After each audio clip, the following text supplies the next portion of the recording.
দুর্জয়ের করা ভুল শেষমেশ ঠিক করে দিল রানী। সম্পূর্ণ জানতে ভিডিওটিতে একটি লাইক করে প্রথম থেকেই দেখতে থাকো। হ্যালো বন্ধুরা, টলিউড স্টুডিও পাড়া চ্যানেলে তোমাদেরকে স্বাগত।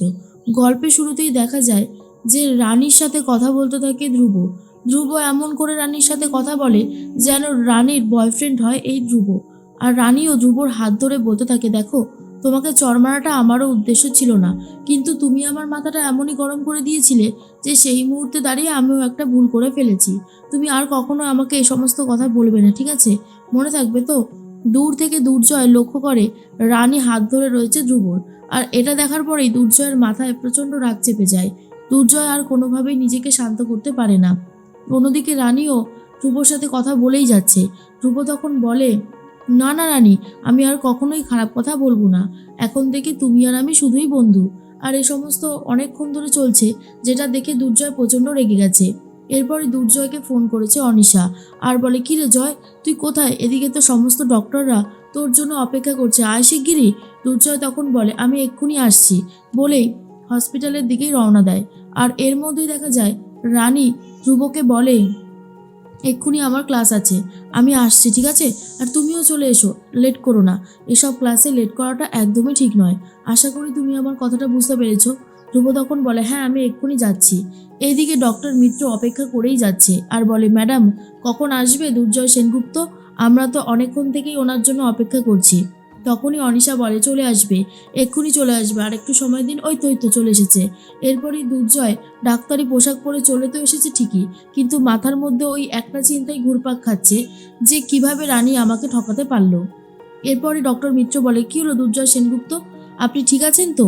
দুর্জয় তখন বলে, আমি একদম ঠিক আছি, আমি এক্ষুনি সব কিছু শুরু করে দিচ্ছি। আর তখনই মনে পড়ে যায় রানীর হাত ধরে থাকা দুর্গর, সের জন্য প্রচণ্ড রেগে গেছে। আর তখনই সবাইকে বার করে দিতে চায়। অনিশা তখন বলে, কি হলো, তুই সবাইকে বার করে দিচ্ছিস কেন?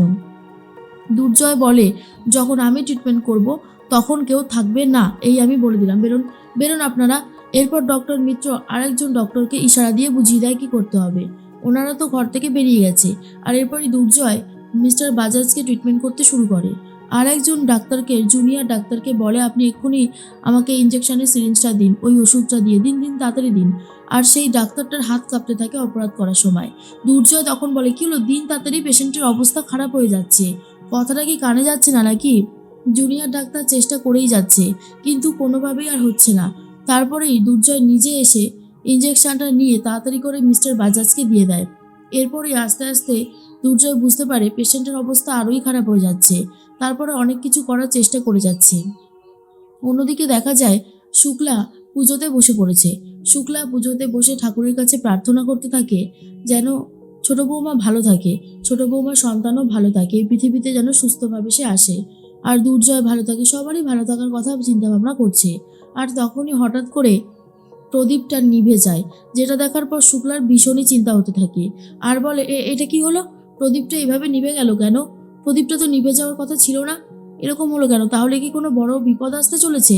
না না, এটা হতে পারে না, এটা কোনোভাবেই হবে না। তখনই চলে এসেছে মাধুরী আর বলে, মা কি হয়েছে?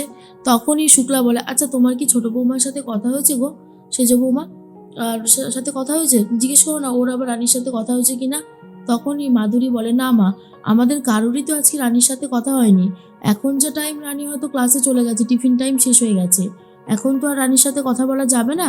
তবু আমি চেষ্টা করছি পরে যদি কথা বলা যায়।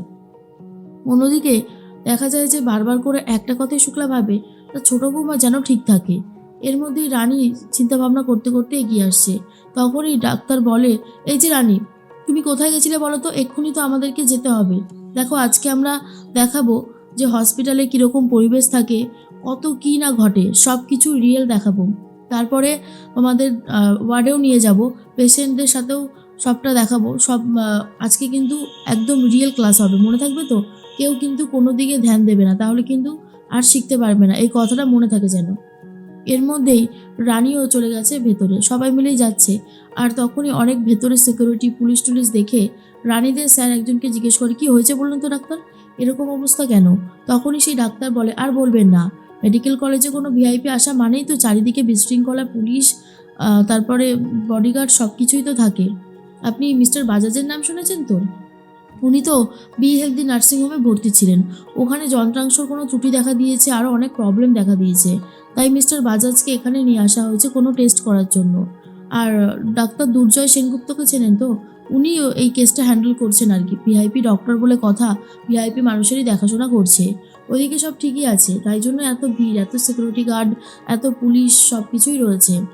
রানীর তো এই কথাটা শুনে অবাক লাগে যে দুর্জয় এই মেডিকেল কলেজেই এসেছে। কই একবারও তো আমার সাথে যোগাযোগ করার চেষ্টা করলো না। ব্যাপারটা ঠিক কী হলো বুঝতে পারছি না তো। আর এর মধ্যেই রানী আবার দাঁড়িয়ে পড়েছে। তখনই সবাই বলে, কী রে রানী, আবার দাঁড়িয়ে পড়লি কেন? চল। আরে বাবা, এখানে দাঁড়িয়ে পড়লে কী করে হবে, চল চল চল বলেই রানীকে নিয়ে যায়। অন্যদিকে অনিশা ফোন করেছে ধ্রুবকে আর বলে, কিরে সব কিছু কেমন হলো? ধ্রুব তখন বলে, আরে বাস, সব একদম স্মুথলি হয়ে গেছে। রে ডক্টর দুর্জয় সেনগুপ্ত তো নিজের বউয়ের কুকীর্তি নিজের চোখেই দেখেছে সামনে দাঁড়িয়ে দাঁড়িয়ে।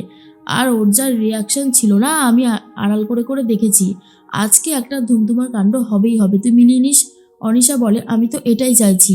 আমি এটাই চাইছি যে দুর্জয় রানীকে অবিশ্বাস করুক, ওদের মধ্যে চরমতম ঝামেলা সৃষ্টি হোক। আমি মনে মনে এটাই চাইছি। আর তুই যদি এই কাজটা করতে পারিস না, তুই ভাবতেও পারছিস না তোর জন্য ঠিক কী গিফট অপেক্ষা করে রয়েছে। তখন ধ্রুব বলে, ধরে নে তোর কাজ হয়ে গেছে, শুধু সময়ের অপেক্ষা, আমি এখন ফোন রাখছি বলেই ফোনটা কেটে দেয়। তখনই অনিশা বলে, বাহ, তার মানে আমার ভাই কাজটা করে দিয়েছে। কিন্তু বলা যায় না, ওকেও আবার অ্যাটাক করে দিতে পারে দুর্জয়। ও যা ছেলে, রাগ মাথায় চড়ে গেলে না জানি কি করবে। এর মধ্যেই দেখা যায় যে দুর্জয়ের সাথে তো কথা বলতে চলে এসেছে ডক্টর মিত্র আর বলে, আপনি কি এই ইঞ্জেকশনটাই পুশ করেছেন? আপনি জানেন এটা কি ওষুধ? আপনার কি মাথা টাথা খারাপ হয়ে গেছে? এবার তো পেশেন্টের অবস্থা আরোই খারাপ হয়ে যাবে। দুর্জয় বলে, আমি এটা পুশ করিনি।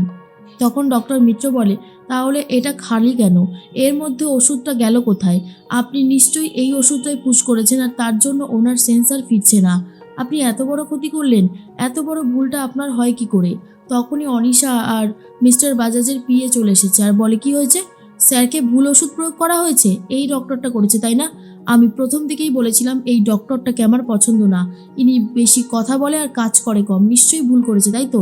স্যারের যদি কিছু হয় না, আমি আপনার লাইসেন্স ক্যান্সেল করে দেবো, দেখবেন সেই ব্যবস্থা আমি করে দেবো, আপনি আর কিচ্ছু করে খেতে পারবেন না। কথাটা শোনার পরেই দুর্জয়ের অবস্থা খারাপ হয়ে যায়। দুর্জয় ভাবে অনিশার বলা কথাগুলো। অনিশা যখন প্রথমে বলেছিল, তুই একজন লুজার জয়, তুই কিচ্ছু করতে পারবি না, তুই কোনোদিন বেশি টাকা ইনকাম করতে পারবি না, সেই সমস্ত কথা মনে পড়তেই আর তখনই দুর্জয়ের মাথা ঘোরাতে শুরু করে দেয়। দুর্জয় অসুস্থ হয়ে পড়ে। অনিশা তাড়াহুড়ো করে দুর্জয়কে নিয়ে বাইরে চলে যায়। পেশেন্টের অবস্থা খারাপ হচ্ছে আর রানীরাও সেই দিকেই চলে এসেছে। এদিকে রানী বুঝতে পারে গন্ডগোল কিছু একটা হয়েছে আর বোঝাই যাচ্ছে এখানেই দুর্জয়ের করা ভুলকে হয়তো রানী ঠিক করে দেবে। যদি এমনটা হয় তোমাদের কেমন লাগবে কমেন্টস করে জানাতে কিন্তু ভুলো না।